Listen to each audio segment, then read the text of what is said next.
Good morning. This video is all about the Canon RF 35mm f1.2. It's been on the roadmap for an awfully long time now, and I keep getting questions every time I put out a video about a lens.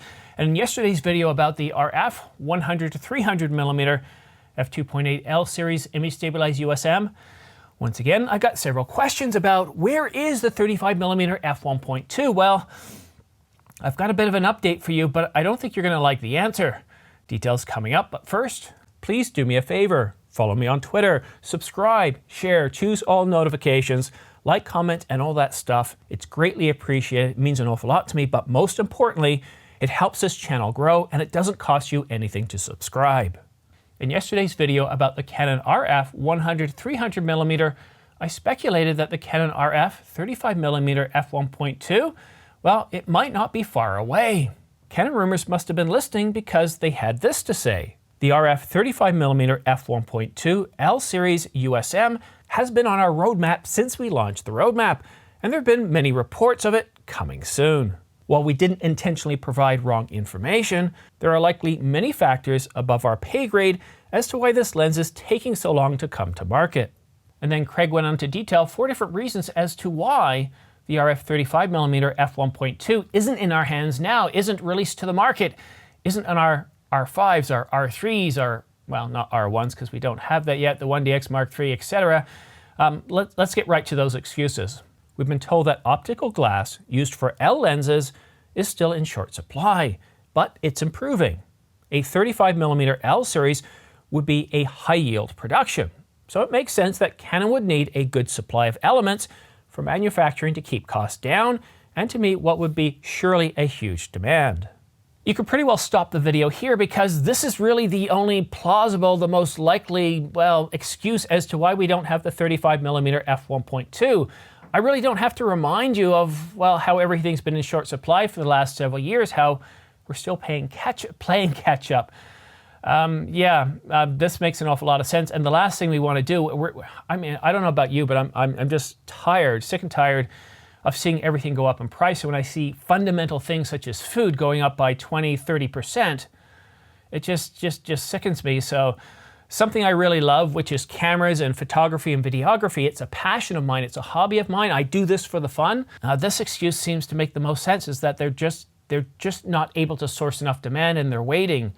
And they're waiting and they're waiting. So here we are in, well, almost the middle of 2023 and still no RF 35mm f1.2. And that roadmap that Canon Rumors put out, that Craig put together, that was put out in November of 2020, well, if you take a look at that thing, it's almost everything has come to pass, although some things have been delayed and maybe the focal range has maybe had a few mistakes, but other than that, the thing has been rock solid. So yeah, to me, this is the most plausible excuse, but the second excuse as to why we don't have it is that it's been suggested that Canon will announce a trio of fast L primes at the same time.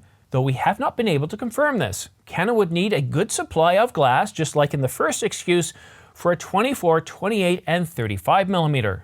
I mean, sure, who wouldn't want to see all three of these lenses? Wow, 35mm alongside a 28mm alongside a 24mm, and that's an awful lot of glass. That would satisfy an awful lot of the market, but just like in the first excuse, that would require an awful lot of high-grade optical glass. And so I'm not going to go into that whole rant about supply shortages because I just gave it, and honestly, I'm getting really tired of saying that, even though it's true. Now, what I'm possibly thinking is that the Canon EOS R5 Mark II, from sources that told me that we could get an announcement as early as the fourth quarter of this year, and then it go on sale in early 2024. So fourth quarter of this year, early 2024, and I think it certainly makes a lot of sense to announce lenses alongside the camera, and to get these trio of lenses with that camera, well, that would be a really big deal. That a huge amount of demand for the R5 and those lenses, and it would make sense that Canon would need to take the necessary time to get the necessary inventory in place. We don't even know if Canon's currently manufacturing them, or maybe they're even tweaking the design. We just don't know, but that's certainly something that I've been thinking, that, you know, just maybe 3 of these lenses, or at least the 35mm by itself, could get announced alongside the Canon EOS R5 Mark II. But there's also a chance of it being announced alongside the R1. But to me, I would expect to see some more super telephoto lenses announced with that camera. And in the third example that Canon Rumors gives, it's possible that Canon simply wanted to improve their own design if issues were found. Yeah, this one's a little weak, I agree. And you know what, Canon's been working on this for many, many years, and long ago when we heard about these rumors in 2020, you know it must have come from somebody internal for Canon Rumors to get so much of it correct. So I'm sorry, once we knew about it at that point, Canon was likely had been designing it for years, and then I just, sorry, this one, yeah, this one's probably one of the weakest ones of the bunch. So let's take a look at the last and final excuse that Canon Rumors gives. Canon has their own business strategy and they won't be too transparent about it. Getting the big white RF lenses to market for the eventual EOS R1 makes a lot of sense. There's a lot of agency shooters on the EOS 1DX Mark III and EF mount lenses. Okay, this one's definitely plausible, but we have been seeing an awful lot of big white lenses, including yesterday's rumor that we were going to get the 100 to 300 millimeter f2.8 L series image stabilized USM announced in May for around $94.99. And we're getting an awful lot of super telephotos. I even own one here, the 100 to 500 millimeter. There is an awful lot of glass out there, but we're also expecting some more. This, again, it comes back to those supply constraints and having to pick and choose what you're going to release to the marketplace. I'm really tired of this. The 35mm f1.2 is going to be one of those top-selling lenses, so why hold off? What we've seen over the last 3 years is the focus on high-value products with a high margin. Those are coming out to market first. We're seeing more expensive cameras, more expensive lenses, the ones that are expected to sell well. And if that's the case, why not get the 35mm f1.2 out there? It's going to sell well. It's going to help pad the bottom line. Why wouldn't we prioritize that? I mean, the R1 is not supposed to be coming out until sometime in 2024 for the Paris Olympics, so Canon still has time to produce some of those super telephoto lenses, the 100 to 300 being one of them. I don't know. I think Canon Rumors is onto something here. Some of these excuses certainly seem plausible, and I certainly think that supply chain issues are certainly still playing a factor, but it's frustrating nonetheless.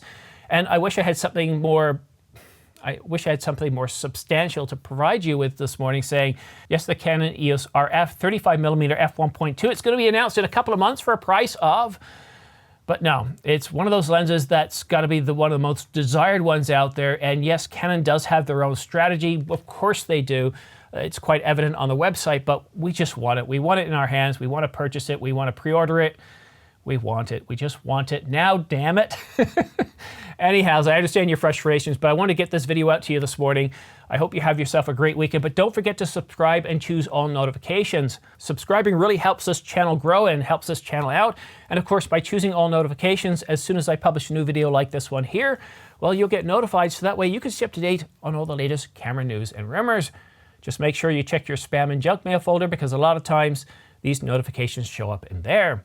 And if you want to stay up to date on all the minor news and rumors from all the major camera brands and some of the not so major camera brands, well, then go ahead and, what am I trying to say? Follow me on Twitter, because so often I put out so many different tweets a day for all those rumors, for all that news that isn't quite big enough to have its own separate video. Well, you're going to find that information on my Twitter channel. But that's it for now. Thank you so much for watching. Have yourself a great weekend, and we'll see you again soon.